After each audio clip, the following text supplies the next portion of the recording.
Hi hello friends, welcome back to Priya அண்ணன் channel. நேற்று night நான் வந்து மருதாணி வச்சுருந்தேன். காலையில் எழுந்திரிச்சு பார்த்தப்போ இப்படி தான் இருந்தது. அது 12 மணிக்கே வந்து பார்த்திங்கன்னா உள்ளே இருக்கிற அந்த இதெல்லாம் வந்து நல்லா காஞ்சி கீழே விழுந்தது. காலையில் அந்த கையில் மட்டும்தான் அப்படி ஒட்டிகிட்டு இருந்தது. அது மட்டும் எடுத்துகிட்டு இருந்தேன். இது எடுக்கிறதே வந்து பார்த்திங்கன்னா ஒரு மாதிரி சாட்டிஸ்ஃபையிங்காக இருந்தது. எப்பயுமே மருதாணி வச்சுட்டு நம்ம காலையில் பார்க்குறது வந்து ஒரு மாதிரியான ஒரு எக்ஸைட்மெண்ட், ஒரு ஹாப்பினஸ் இருக்கும். அது எவ்வளோ நம்ம கையில் வந்து பிடிச்சிருக்கு அப்படின்னு பார்க்குறதுக்கு எனக்குமே அப்படி தான் ஹாப்பியாக இருந்தது. யாருக்கெல்லாம் மருதாணி பிடிக்குமோ கண்டிப்பாக வந்து லைக் கொடுங்க. நான் வச்சுருந்த மருதாணி வந்து எனக்கு வந்து இவ்வளோ தான் பிடிச்சிருந்தது. சரின்ட்டு அதை போய் நல்லா வாஷ் பண்ணி வச்சுட்டு கொஞ்சம் நேரம் அப்படி வந்து பார்த்துட்டு இருந்தேன். நமக்கு டைம் ஆக ஆக இன்னும் கொஞ்சம் கலர் வந்து நமக்கு வந்து அப்படி பிடிக்கும். அன்றைக்கி வந்து ஊருக்கு போகிறதுனால வந்து பார்த்திங்கன்னா கொஞ்சம் டிஷ் வாஷரு, வாஷிங் மிஷின் போடுற வேலைலாம் எல்லாம் இருந்தது.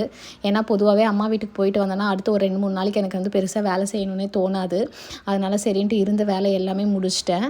இது வந்து பார்த்திங்கன்னா நான் சின்னதாக ஒரு இது வாங்கியிருந்தேன், சாப்பர் வந்து வாங்கியிருந்தேன். சரி சும்மா எப்படி இருக்குது போடலாம் அப்படின்னு சொல்லிட்டு வந்து பார்த்திங்கன்னா அப்போ உங்களுக்கு போட்டு காமிக்கலான்ட்டு வந்து வெங்காயம் எல்லாம் கட் பண்ணி அதில் வந்து போட்டுட்ருந்தேன். இது நான் வாங்கி கிட்டத்தட்ட ஒரு 1 or 2 months ஆகிட்ருக்கும். ஆனால் சூப்பராக இருக்குது சாப்பரு.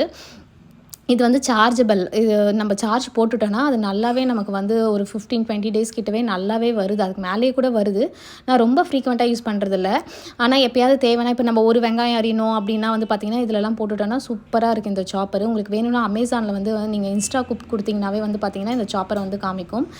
ரொம்ப நல்லாயிருக்கு. ஆனியனும் நல்லா பொடி பொடியாக கட் ஆயிடுது. அன்றைக்கி வந்து பார்த்திங்கன்னா நான் வந்து பொட்டேட்டோ ஃப்ரை பண்ணிவிட்டு சப்பாத்தி பண்ணிவிட்டு அதுக்கப்புறம் தால் வச்சுட்டு சாப்பிட்டு வந்து பார்த்திங்கன்னா ஊருக்கு கிளம்பியாச்சு. இனி திருவண்ணாமலையில் பார்க்கலாம்.